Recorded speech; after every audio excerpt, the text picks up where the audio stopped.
আজকের ভিডিওটাও পুরনো কিছু স্মৃতি আর পুরনো কিছু ছবি দিয়েই সাজিয়েছি। তোমাদের ভালো লাগবে, অনেক কিছু জানতে পারবে।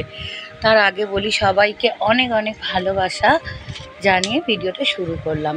আর এই ভিডিওটা দেখছো মিকি নতুন বাটিতে, মানে মিশোর থেকে তখন অর্ডার করা হয়েছিল, তা ওর পেডিগ্রি খাচ্ছিল, তাই এই স্মৃতিটাকে একটু ক্যামেরাবন্দি করেছিলাম। আর তখন ইউটিউবের জন্য ইউটিউবে কখনো আসবো সেই ভেবে ক্যামেরাবন্দি করিনি, কারণ ছবি তোলা বা ভিডিও বানানোটা আমার নেশা বলতে পারো। যখন থেকে এই ধরনের ফোন আমি ইউজ করতে শিখেছি তখন থেকেই এটা কিন্তু আমার নেশাই হয়েছিল। আর এখন এটাকে আমি ইউটিউবে পেশা বানিয়ে ফেলেছি, তা সেইটাই তোমাদের সাথে শেয়ার করলাম। আর মিকির প্রথম দিন আমাদের বাড়িতে আসা, তা মিকিকে আনতে গিয়েছিলাম, এইভাবে বসেছিলাম আমরা। এটা হচ্ছে অষ্টমীর দিন। এরকম কিছু কিছু স্মৃতি, এগুলো তো সন্ধেবেলায় ঘুরতে বেরোতাম। এটা লক্ষ্মী ঠাকুর বিসর্জন করতে নিয়ে যাচ্ছিল। আর তোমাদের বলেছিলাম যে আমার পায়ে অ্যাক্সিডেন্ট হয়েছিল, তা এই যে তার কিছু ছবি কটা তোলা ছিল। তা কেন অ্যাক্সিডেন্ট হয়েছিল, দাদাভাইকে যখন প্রথম আমরা হাসপাতালে, মানে আমি নিয়ে গিয়েছিলাম জোর করে, যে চলো, কেন প্রাইভেট ডাক্তার দেখিয়েও তোমার রোগ ভালো হচ্ছে না। তা এইভাবে দেখো, তার আগে বলে নিয়ে এগুলো যে বাবুর জন্মদিন কিন্তু বা বান্টির এইভাবেই করতাম, বা পুটাইয়ের। দেখো এগুলো কিন্তু ঘরোয়া রান্না, এর মধ্যে মাংস কিন্তু নেই। বাবু একটু ঘরোয়া খাবার খেতে খুব পছন্দ করে, তা এত রকমের পদ করেই দিতাম আমার দুই ছেলেকে। আর ছোট ছেলে যেহেতু অনেক কিছু খেতে পারে না, তার জন্য সে যেটা ভালোবাসে এইভাবেই কিন্তু আমার সংসারটা খুব সুন্দর চলছিল। দাদা ভাই খুব একটা জন্মদিন এগুলো পছন্দ করতো না, কিন্তু আমি করতাম। তারপরেই দেখে নাও আমার বাড়িতে কত রকমের পুজো হতো, ঠাকুর সাজানো। আর যেটা বলছিলাম, দাদাভাইকে ফার্স্ট যেদিন হাসপাতালে নিয়ে যাই সেদিন কোলোস্কপি করাতে বলছিল। আমরা অন্য হাসপাতালে ডেট নিতে যাচ্ছিলাম কোলোস্কপির জন্য, তা তখন স্কুটিতে আমার এরকম অ্যাক্সিডেন্ট হয়। আর এগুলো দাদা ভাইয়ের ড্রেস, মানে কিনে আনা, আমাকে সারপ্রাইজ দেওয়া মডার্ন ড্রেস, এরকম অনেক আছে। দাদা ভাই এই ধরনের ড্রেস কিন্তু খুব পছন্দ করতো।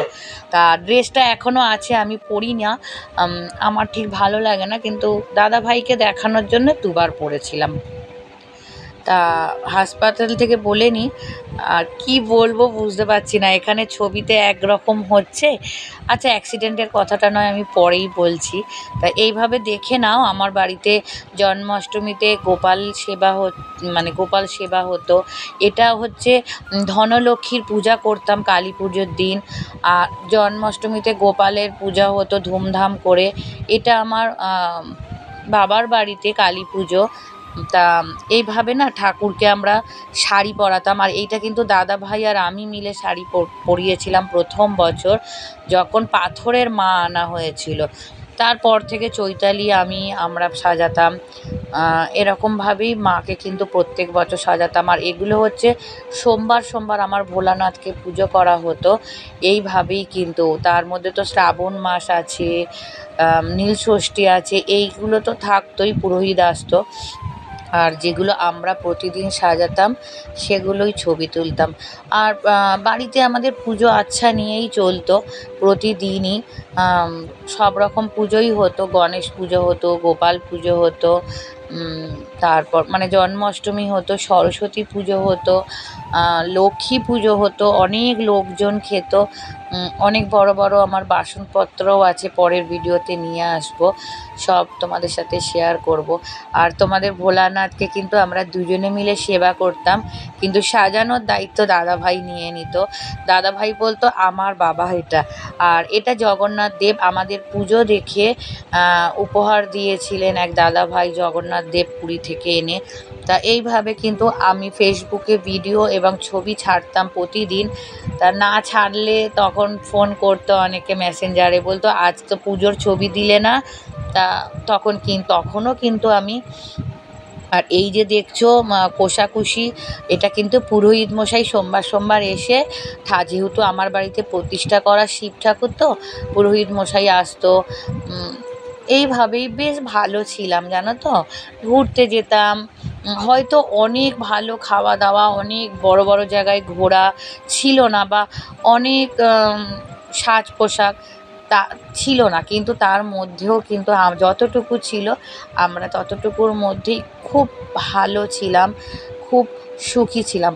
আর হ্যাঁ, আমার পায়ে অ্যাক্সিডেন্ট কেন হয়েছিল, কিভাবে হয়েছিল, সেটা আমি এই ভিডিওয় না বলতে পারলে পরের ভিডিওতে নিশ্চয়ই বলবো, কারণ ছবিটা তো তোমরা দেখে নিয়েছো, আর ঘটনাটা যেহেতু অনেকটা বড়, আমি পরের ভিডিওয় নিশ্চয়ই শেয়ার করব। আর এটা দেখো, বাবার বাড়িতে বিশ্বকর্মা পুজো হয়, আর ওদের বাড়িতেও কালী পুজো হয়, লক্ষ্মী পুজো হয়। তা বিশ্বকর্মা পুজো যেহেতু ছাদে প্যান্ডেল করে হয়, তা জোগাড়ের দায়িত্বটা পড়েছিল আমার ওপর। আর খুব সকালে পুজো হয়, একদম পুরোহিত মশাই প্রথম আমার বাবার বাড়িতেই পুজো করতে আসতো। আর সরস্বতী পুজো আমার বাড়িতে সবার প্রথম হতো, কারণ পুরোহিত মশাই আমাদের বাড়িতেই জামা কাপড় চেঞ্জ করে অন্য বাড়িতে তারপর পুজো করতে যেত। আর আমি যে অনুকূল ঠাকুরের শিষ্য, তোমরা অনেকেই আমাকে বলো অনুকূল ঠাকুর এইভাবে রাখতে নেই, ওইভাবে রাখতে নেই। আমার বাড়িতে কিন্তু খুব সুন্দরভাবেই অনুকূল ঠাকুরকে রাখা হতো, তারও ছবি তোমাদের সাথে শেয়ার করলাম। আর আমার বাপের বাড়িতে যে তারা মানে কালীমা আছে, বছর বছর যেভাবে সাজানো হতো এইভাবেই কিন্তু শাড়ি পরিয়ে সাজানো হতো। আর এটা আমাদের পঞ্চানন্দের মন্দির। আর শিব ঠাকুরকে যা যা ফুল পছন্দ করতো তাই দিয়েই কিন্তু পুজো করতাম। আর এই হলো আমাদের 3টে গাড়ি, বিশ্বকর্মা পুজোর দিন গাড়িগুলোকে পুজো করা হতো। আর এই গাড়িটা আর নেই। আর এই যে আমাদের অনুকূল ঠাকুর দেখো, সিংহাসনের মধ্যে কিন্তু এইভাবেই রাখা হতো। আমরা কিন্তু কোনো হ্যাঁ সব ঠাকুরকেই পুজো করতাম, কিন্তু হ্যাঁ কাউকে কখনো অবহেলা করতাম না। হয়তো এটাই আমার জীবনের ভুল, যে আমি সবাইকে ভালোবাসতে চেয়েছি, সব ঠাকুরকে সেবা করতে চেয়েছি, কিন্তু আমি এখন বুঝতে পারি যে আমি সব ঠাকুরকে না সেবা করে যদি একটা ঠাকুরকে ধরে থাকতাম না, হয়তো আমার ভালো হতো। এত পুজো আচ্ছা, এগুলো মনে হয় পুজো আচ্ছা করা পাপ। আমার এখন যা দেখছি যারা পাপ করছে, আর এই যে আমার বাড়িতে বিশেষ করে টুইন বেবি সুষমা বোনকে দেখো বোন, তোমাদের বাড়িতেও খুব সুন্দর করে বজরংবলী পুজো হয় তো, দেখো আমার বাড়িতেও এইভাবে কিন্তু বজরংবলীর পুজো করতাম, প্রত্যেকটা মঙ্গলবার নিষ্ঠা ভরে পুজো করতাম। আর আমার বাড়িতে কেউ যদি এসে পড়তো, বলতো এত মন্ত্র পাঠ, এত নিয়ম কোথা থেকে শিখেছিস। লোক আসতো আমার বাড়িতে পুজো দেখতে। এখনও আমি গর্ব হয়, মানে তখন হতো যে যখন আমি পুজো করতাম কাসর বাজিয়ে, ঝাঁঝ বাজিয়ে, আমার বাড়িতে বাচ্চারা এসে বসে থাকতো গোপালের প্রসাদ খাবে বলে। সেই জায়গা থেকে ভগবান কি করলো, আমার সন্তানকে প্রতিবন্ধী করে দিল। আমার শ্বশুর বাড়ি কেউ দেখে না, বাবার বাড়িতে কেউ দেখে না, আমার স্বামীকে কেড়ে নিল। আমি পুরো একা, একটা এত বড় পৃথিবীতে আজ একা। কেন করব? আর আমি ঠাকুর মানব না, আর মানি না। করেছি তো, আর আমি তো লোক দেখানো পুজো করতাম না, আমি মন প্রাণ দিয়ে তার সেবা করতাম। ওই লোক দেখানো পুজো, লোককে দেখাবো বলে ফুল বেলপাতা প্রসাদ এত এত আমি দিতাম না। আমরা করতাম নিজেদের মনের শান্তির জন্য, নিজেরা খুশি পেতাম, পুজো করে শান্তি পেতাম, তাই জন্যে পুজো করতাম। আর কিছু ভালো মুহূর্ত দেখো, পুজো করতে গেছি মন্দিরে, মানে খুব ঠাকুরের দশমীতে সিঁদুর খেলা, কিছু কিছু ছবি ছিল। তাই আর হয়তো এই ধরনের ভিডিও তোমাদের দেব না, কারণ সবই তো ছবি শেষ, কত আর ছবি আছে বলো, যা ছিল সবই ভিডিও করে করে দিয়ে দিলাম। আর এই ধরনের ভিডিও হয়তো আর আনতেও পারবো না। আর দেখো, এই হচ্ছে একটু একটু করে টুকরো টুকরো স্মৃতি। কষ্ট হয়, স্মৃতি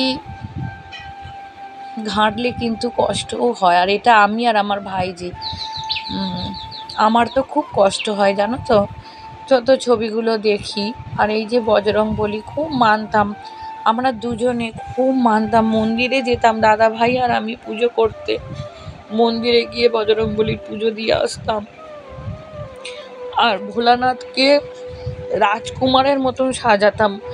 এইভাবে দেখো, অশ্বগন্ধা দিয়ে চন্দন দিয়ে দাদাভাই সাজাতো, পুরোহিত মশাই শিখিয়ে দিয়েছিল। আমার বাড়িতেই যে গণেশ পুজো হতো, আর আমার ছেলের দিদিমণি, ওর নাম তুলি, ও বলতো মামুনি তুমি অল্প জিনিস দিয়ে কি করে পারো এত সুন্দর করে সাজিয়ে তুলতে। আর আমার বাড়িতে গণেশ আর লক্ষ্মীর পুজো, আর এই যে মনসা মাকে দেখছো, ইনিও আমাদের সঙ্গে ভালো করলো না, ভাড়া বাড়িতে ফেলে দিয়েছিল বাড়িওয়ালা। আমি আর তোমার দাদাভাই কুড়িয়ে পুরোহিত মশাইকে ডেকে ওই মনসা ঠাকুরকে পুজো করালাম ছোট্ট, আর ওই অত সুন্দর বড় মনসা ঠাকুর হয়ে মা হয়ে গেল। তাকে বলেছিলাম যে আমার একটা মাথা গোঁজার ঠাঁই করে দাও, চলে আসলাম ওখান থেকে। বাড়িওয়ালারা ওই ঘর যখন আমাদের এগ্রিমেন্ট ফুরিয়ে গেল চলে আসলাম। আর এটা হচ্ছে বান্ধবীর বাড়ি, ছট পুজো করতে গেছিলাম।